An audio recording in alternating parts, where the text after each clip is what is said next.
Daamid ja härrad, lubage mul teie ette paluda Tallinna Tehnikakõrgkooli rektor Enno Lend.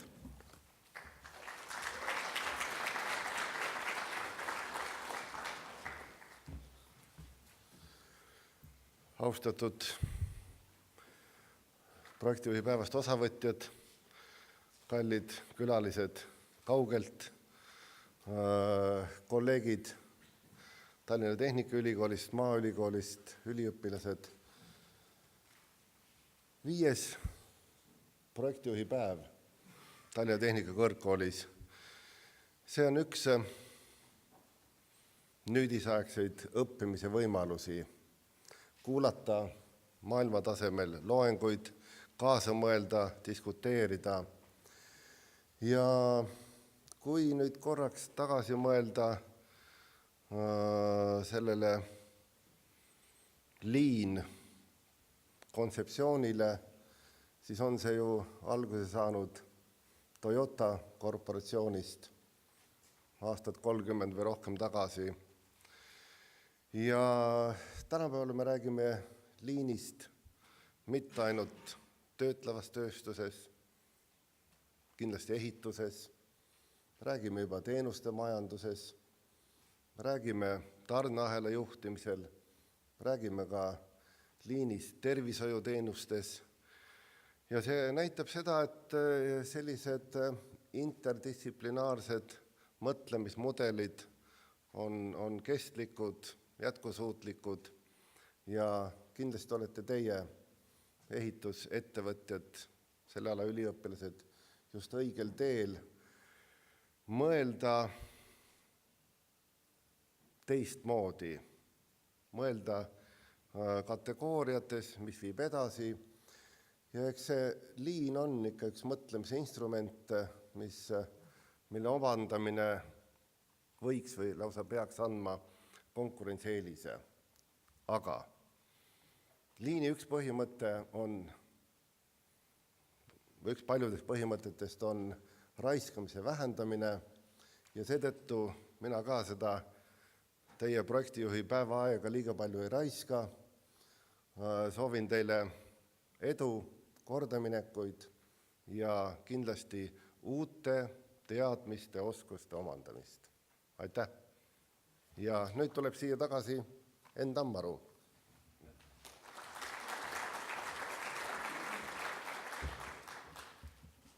Austatud rektor, dekaan, kolleegid kõikidest ehitusinseneri koolitavatest ülikoolidest ja kõrgkoolist, tudengid, daamid ja härrad. Ka mina tervitan teid projektijuhi päeval ja alustaksin sellest, et meie projektijuhi päev on tõesti seekord eriliselt rahvusvaheline. Taasiseseisvunud Eesti Vabariigi esimene president Lennart Meri, niisugune hea vembumees, nii nagu ta oli, olgu muld talle kerge seal, ta vaatab kindlasti meie asju siin pealt, tõi Eesti rahvale ühe niisuguse sõnaühendi, mida vist kõik teavad. Ma palun, et mu noored kolleegid hiljem meie külalistele selle asjaga selgitavad. Tema hea semu, panin tema sõnad laulu ja eks need jäävad nüüd nii-öelda igavesti meile. Eestile on kombeks üks president korraga. Oli rasked ajad, kui me alustasime ja me ei saanud tuua teie ette projektijuhti päevadel rohkem kui ühe maailma nimega mehe igal aastal. Nendel, kes on nüüd juba 5. korda meie keskel, ei ole see uudiseks, aga võib-olla nendele poistele ja tüdrukutele, kes on esmakordselt selles saalis projektijuhi päeval, tuletan meelde neid tõsiseid maailma nimesid. Esimesel projektijuhi päeval Lauri Koskela Saltfordist, tõeline grand old man just liini vallas teaduse poolelt. Teisel projektijuhi päeval Rafael Sachs Haifast, Iisraelist, pea kõikide PIM handbookide kaasautor ja meie kõrgkooli väga hea sõber, meie noore kolleegi Ergo mentor. 3. päeval ehk siis juba tõsine maailmamees Glenn Ballard taas USA-st, inimene, kes on Lean rahvusvahelise instituudi algataja, maailma Lean Grupi üks liidritest ja tõeliselt hinnatud mees maailmas. Ja lõpuks siis viimasel projektijuhipäeval taas Salfordi mees Arto Kiviniemi, BIM arhitektuuri üks eestvedajaid ja üldse BIM-i eestvedajaid. Täna aga ma võin öelda, et me oleme õnnega koos, sest meil on kõigilt nendelt 3 maast mehed siin. Täpselt samasugused vembuvennad nagu meie esimene president. Eriti David, šotlane, tõelise musta huumorimaa mees, küllap ta kunagi saab aru ka, mis tähendab üks president korraga. Aga ka USA ja Iisraeli esindaja. Nii et nautige seda. Ma tahaksin täna siin veidi nõkitseda kujutletava pudelikorgi kallal ja lasta siia õhku džinni, ehk siis esineda ühe initsiatiiviga. Tipimeeskori vilistlasena tean, et iga initsiatiiv on karistatav, ju tuleb see uuesti kas pudelisse tagasi ajada või midagi tõsist teha. Daamid ja härrad, ma õnnitlen teid. Sel nädalal tähistab Tallinna Tehnikakõrgkool oma 98. sünnipäeva. Meie initsiatiiv, härra rektor ja härra dekaan, oleks aga selline, et me ei taha alla jääda meie maja tehnoloogidele eesotsas endise dekaani Jüri Tammega ja tema nii-öelda parema käega betooni vallas vilistlaste kogu esimehe Kalev Ramjalaga, kes on suutnud juba 2015. aastal toimuval 100. aastapäeva tähistamisele oma projekti sinna nimistusse liita. See on nimetatud betooniteater. Need inimesed, kes on võtnud endale lugemiseks viimase noore insenerini, saavad aimu sellest, mis tähendab betooniteater, ehk tehnoloogiline teater, millega püütakse täna ehituses esinevaid probleeme kõikidele inimestele selgeks teha ja nendele ka lahenduse otsida. Meie aga pakuks sinna 2015. aasta 100. aastapäeva tähistamise programmi tõsi akadeemilise teaduskonverentsi, kui see sobib teile. Ma arvan, et me suudaksime oma meeskonna ka selle sama hästi ette valmistada, kui me tegime 2011. aastal Euroopa Lean Grupi kevadsessiooni Tallinna Tehnikaülikoolis. Ja mis võiks siis olla need 3 asja, mida me võidaksime, kui me siin saalis selle konverentsi korraldaksime? Punkt 1. Me võiksime maailmas tagasi kutsuda kõik meie tütrid ja pojad, kes nendes valdkondades nii Lean kui BIM praegu kogemusi omandavad ja teadmisi hangivad. Nad võiksid siin esineda meile ja oma aastatega kogutud kogemusi jagada. Punkt 2. Meil on hulganisti juba noori teadlasi, teaduste doktorante või tulevasi doktorante. Ma arvan, et 2015. aasta novembris oleks hea koht siin saalis oma doktoritöödele vahearuandeid esitada ja niimoodi ka sellele koolile teaduspooled juurde anda. Ja loomulikult need poisid ja tüdrukud, kes sellel kevadsemestril hakkavad Aivarsi ja Ergo eestvedamisel õppima juba 3. kursuse tudengitena BIM-i ka meie nii-öelda õppekava sees, küll mitte nii-öelda avatud ülikooli vormis, saaksid 8 aastaks tõsise porgandi, mille nimel toimetada.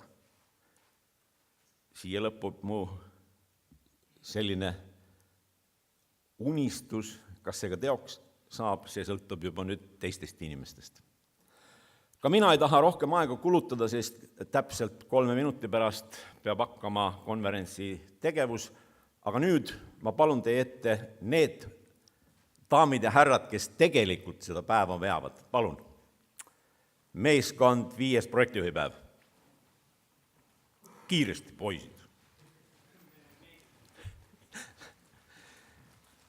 Nii nagu te näete, on taas, nii nagu tõenäoliselt ma ei saa valetada viieaastasele kundedele, nende keskel üks daam. Daamidega on meil eriti hästi. Esimese 2 projektijuhipäeva nii-öelda eestvedaja, finantsjuht, nii nagu Kaisa täna teie ees, on Ameerikas. 3. projektijuhipäeva eestvedaja on Iisraelis Haifas ja lubas mulle jumala keeli, et ta tuleb 2015. aasta tagasi teadusmagistrikraadiga, nii nagu Ergo tuli. Möödunud aastane finantsjuht Kaia Dobroluts surus eile mul kätt, ütles, jõuluks on tal lõputöö koos ja võib keskenduda ettevõtte finantsjuhtimisele ja müügitegevusele ja tema juba 4. kursuse tudengile nii-öelda tähtajatu lepingu alla kirjutanud omanik ütles, et kõik nende kollektiivist on suud lahti vaatamas, kuidas see noor daam loob Põhjamaade ostjatega suhte, hoiab seda suhet, viib selle suhte lõpuni kuni lepingu allakirjutamiseni. On karm, just nii nagu see Kaisa Männamaa täna siin. Kõik need härrasmehed, kes tahavad meiega lõpetada korrektsed finantssuhted ja saada Eesti Ehitusettevõtjate Liidu 6,5 täienduskoolipunkti selle daami heakskiidul. Kõik tudengid, kes tahavad avatud ülikooli ainepunkte saada, nii tartlased TTÜ poisid-tüdrukud kui ka meie kooli poisid-tüdrukud, peate olema kinnitanud, et te olete päeval siin viibinud ja saate ka väärtpaberid.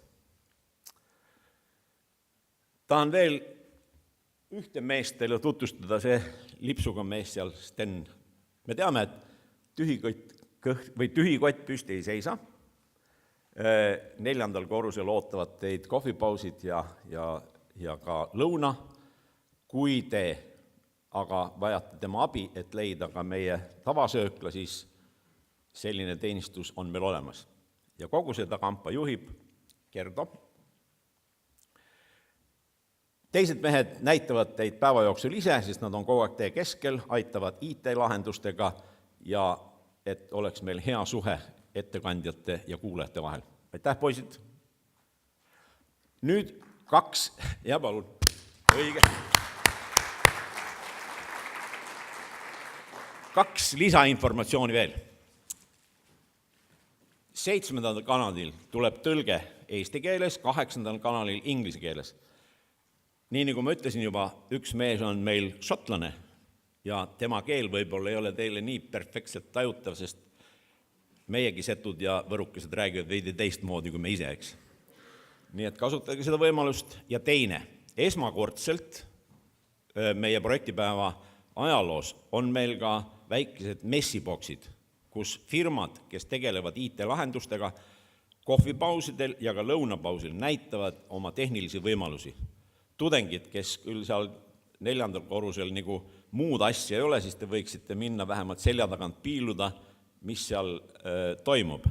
Ja ma arvan, et esimene kord, kui me saame kogemuse, me seda teemat ka laiendame.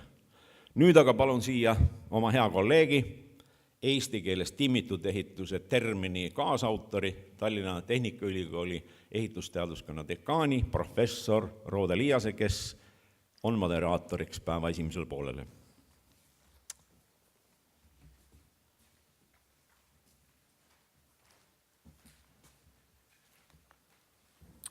Austatud rektor, kohalikud ametnikud ja projektijuhipäeva külalised ja kuulajad.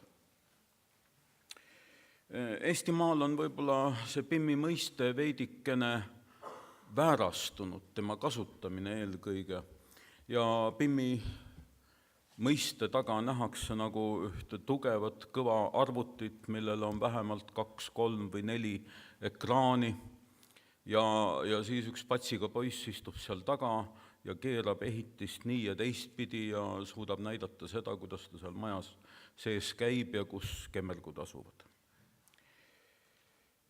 Paraku PIM-i mõiste on siiski suhteliselt laiem ja kui me selle PIM-i tõmbame, selle akronüümi tõmbame lahti, siis see on ju ehitise informatsiooni modelleerimine, mudeldamine, igal juhul seal ei ole arvutist mitte kuskil juttu.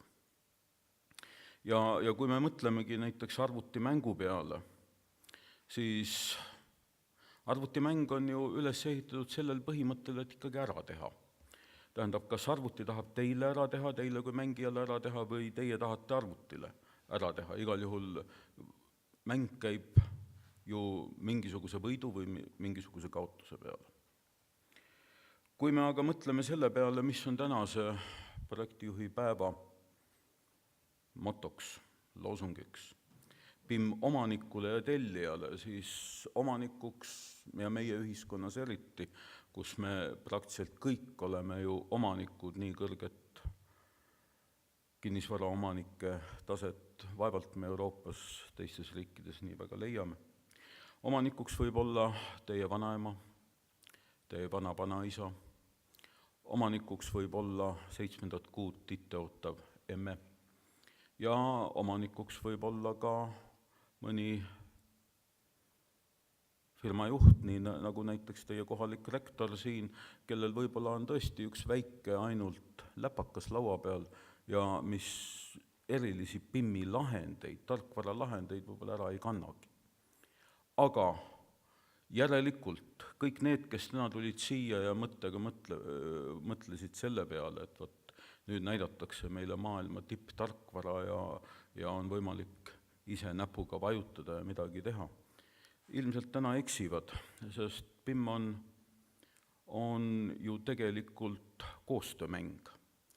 Alati, kui me räägime just akadeemilises keskkonnas, räägime selle kontseptsiooni kasutamisest, see peab tagama ju kõikide osapoole koostöö selleks, et ehitis lõpptulemusena kvaliteetselt, kenasti, toredasti valmis saaks.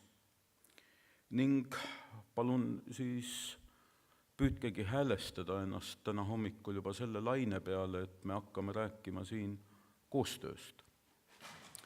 Ja nagu Enn juba eelnevalt peaaegu et paljud asjad välja ütles, lähmegi siit edasi, meie esimene esineja näitab ka üles head koostööd, on väga kaugelt tulnud, seega teiselt poolt meie ümarat maakera. Tegemist on siis John Messneriga Pennsylvania ülikoolist. Eks ta lubas ise muidugi rääkida sellest ka, millega ülikool tegeleb ja millega tema seal ülikoolis tegeleb. Aga kui te vaatate tema informatsiooni või tema profiilid, mis tema kohta on välja antud, siis seal on üks huvitav asutuse nimetus välja toodud.